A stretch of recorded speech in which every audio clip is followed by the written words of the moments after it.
নমস্কার বন্ধুরা, আমি আবার চলে এসেছি। আজ পড়াবো তোমাদের রাসায়নিক আবহবিকার।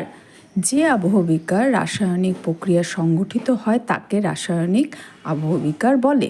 ভূপৃষ্ঠের যান্ত্রিক আবহবিকারের চেয়ে রাসায়নিক আবহবিকারের প্রভাব অনেক বেশি। রাসায়নিকটা কি? Chemical Wuthering. এবার দেখো, এর আগে আমরা কি পড়লাম? যে যান্ত্রিক আবহবিকার। আর এখন হচ্ছে কি শুরু হলো? রাসায়নিক আবহবিকার। এই রাসায়নিক আবহবিকার কিন্তু যান্ত্রিক আবহবিকারের থেকে বেশি প্রভাব ফেলে। পৃথিবীর সর্বত্র রাসায়নিক আবহবিকার সংগঠিত হয়। জল, অ্যাসিড, অক্সিজেন ইত্যাদির প্রভাবে রাসায়নিক বিক্রিয়ার মাধ্যমে শিলার উপরিভাগের মূল শিলাস্তর থেকে বিয়োজিত হয়ে রাসায়নিক আবহবিকার ঘটায়।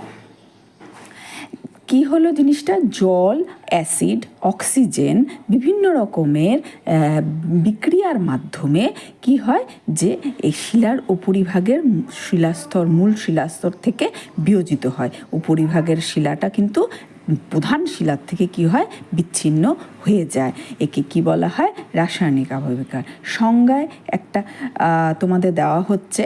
আর্থার হোমস এর মতে রাসায়নিক প্রক্রিয়ার মাধ্যমে শিলার উৎপাদনগুলোর পরিবর্তিত ও দ্রবীভূত হওয়াকে বলা হয় রাসায়নিক আবহবিকার।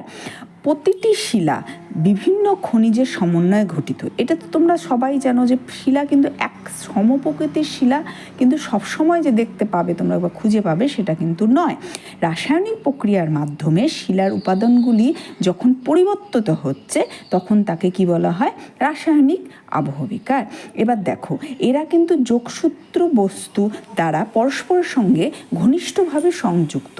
আবহাওয়ার বিভিন্ন উপাদান যেমন বায়ুমণ্ডলের মধ্যস্থিত অক্সিজেন, কার্বন ডাইঅক্সাইড বৃষ্টির জলের সাথে মিশলে কি হয়? রাসায়নিক বিক্রিয়া ঘটে।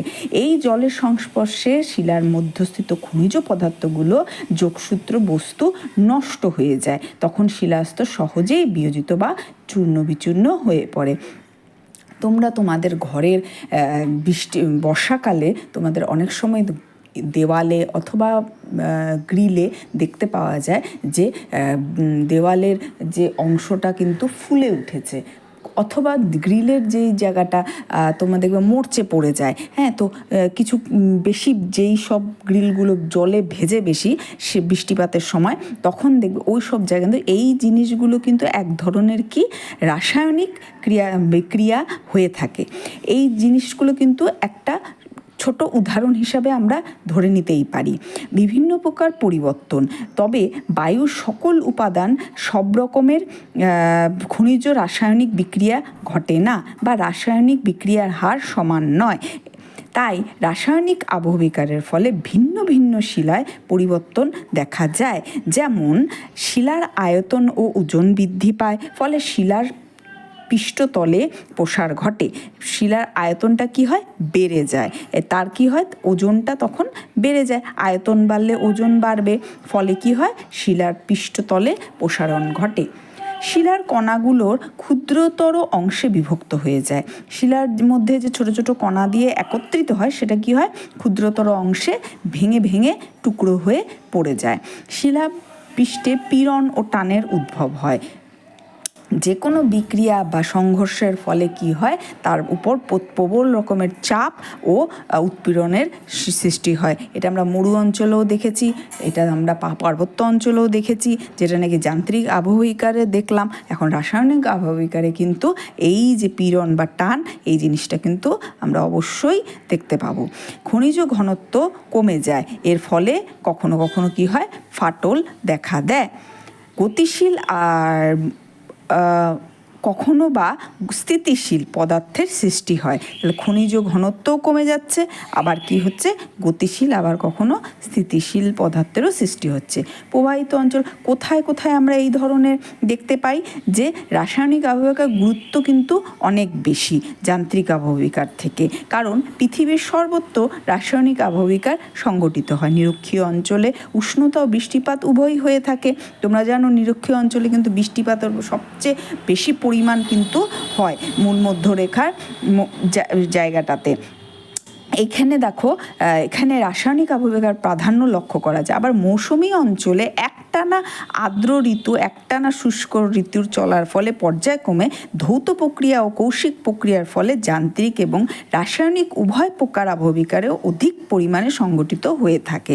অর্থাৎ উষ্ণ ও আর্দ্র অঞ্চলে উভয় প্রকারই আবহবিকারের কি হয়, সমান কার্য আমরা দেখতে পাই। এখানে ধৌত প্রক্রিয়াটাও হয়ে থাকে, কৌশিক প্রক্রিয়াও কিন্তু আমরা দেখতে পাই। তবে আর্দ্র নাতিশীত অঞ্চলে রাসায়নিক আবহবিকারের প্রভাবটা সবচেয়ে বেশি থাকে। এরপর দেখো রাসায়নিক আবহবিকারের প্রক্রিয়াসমূহ। মোট 5 প্রক্রিয়ায় রাসায়নিক আবহবিকার সংঘটিত হয়। কি কি? জারণ বা অক্সিডেশন। জারণ বা অক্সিডেশন আর কি জিনিস? রাসায়নিক আবহবিকার সবচেয়ে গুরুত্বপূর্ণ ভূমিকা কিন্তু করে থাকে কে? অক্সিজেন। এটাকে কি বলা হয়? জারণ বা অক্সিডেশন। তারপরে অঙ্গারযোজন। অঙ্গারযোজনটা আবার কি? এটা রাসায়নিক আবহবিকার কার্বন ডাইঅক্সাইডের ভূমিকা খুব বেশি থাকে এই জায়গাটাতে। আর 3 নম্বরে কি আছে? জলযোজন। এখানে কি? হাইড্রোজেন বা এখানে হচ্ছে শিলার মধ্যস্থিত খনিজ জলের কিন্তু এখানে ভীষণ প্রভাব আমরা দেখতে পারি। আবার আর্দ্র বিশ্লেষণ। আর্দ্র বিশ্লেষণে কি হয়? জলে খনিজ দ্রব্যের সঙ্গে মিশে একই সঙ্গে খনিজ অণুগুলির বিয়োজন হয়ে থাকে এখানে। তারপরে কি? আর্দ্র দ্রবণ বা সলিউশন। এটা তো তোমরা অনেকেই জানো যে দ্রবণ বা সলিউশনে কি হয়ে থাকে, পরবর্তীতে আমি আলোচনা করছি। জারণ বা অক্সিডেশন, এটা দেখো এই যে পুরো বর্ণনা এখন এখানে আছে। কি আছে ব্যাপারটা?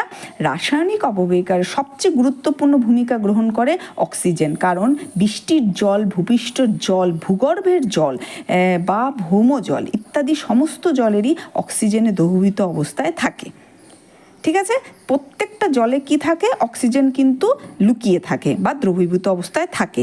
জলের অতিরিক্ত অক্সিজেনের শিলার মধ্যস্থিত খনিজের সঙ্গে রাসায়নিক প্রক্রিয়া সংযুক্ত হলে তাকে বলা হয় জারণ বা অক্সিজেন। তাহলে কি বলা হলো?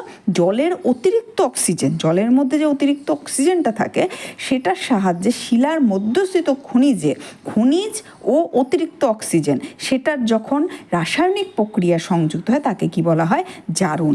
যদি জারণ বা অক্সিডেশন একটি সার্বজনীন প্রক্রিয়া, তথাপি অক্সিজেন মিশ্রিত জল কার্বনিক অ্যাসিড এর মতো নানা রকম খনিজের সঙ্গে বিক্রিয়া ঘটাতে পারে না। এখানে দেখো অক্সিজেন কিন্তু কার্বনিক অ্যাসিডের মতো অতটা বিক্রিয়া ঘটাতে পারে না। জারণ প্রক্রিয়া ক্যালসিয়াম, ম্যাগনেসিয়াম, পটাশিয়াম, সোডিয়াম ইত্যাদি খনিজের সঙ্গে কার্যকরী ভূমিকা গ্রহণ করে।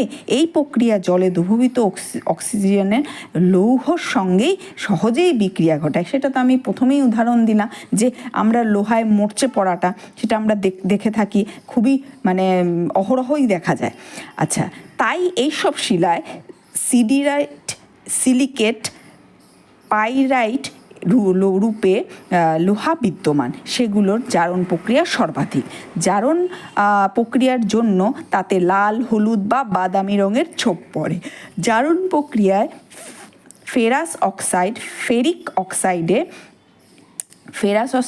অক্সাইডটা কি হয়? ফেরিক অক্সাইডে পরিণত হয়, ফলে সহজেই তা ভেঙে যায়। এখানে দেখো অক্সিজেনের মাত্রাটা কিন্তু বেড়ে গেল। এই দেখো FeO, আর এখানে ফেরিক অক্সাইড যখন Fe2O3, তাহলে অক্সিজেনের মাত্রাটা কতটা বেড়ে গেল?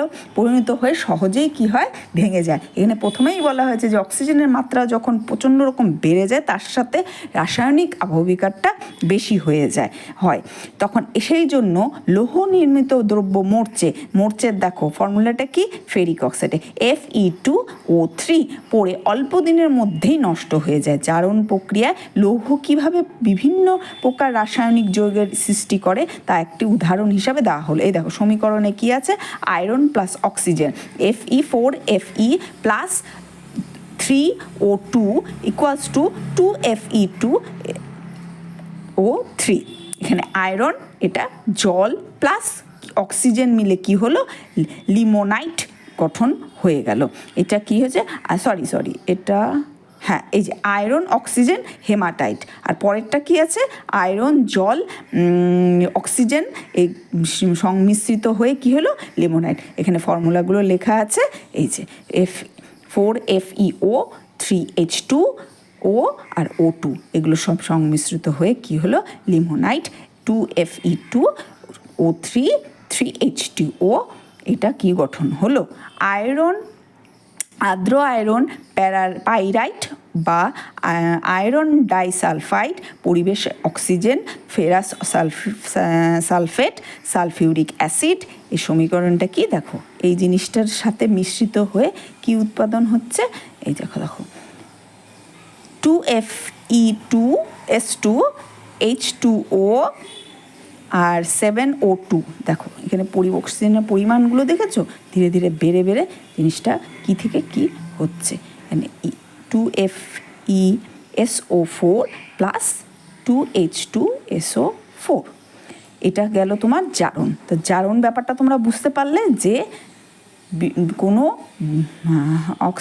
অক্সিজেনের মাত্রা যখন দ্রবীভূত অবস্থায় বেড়ে গিয়ে তখন কি হয়, রাসায়নিক যে বিক্রিয়াটা সৃষ্টি হয় শিলাস্তরের মধ্যে, সেটাই কি হয় তোমার জারণ প্রক্রিয়াটা আমরা দেখতে পারি। পরদিন আমি আরও কয়েকটা আলোচনা করব, অঙ্গার যোজন, জলযোজন, এগুলো আমি আলোচনা করব। ধন্যবাদ।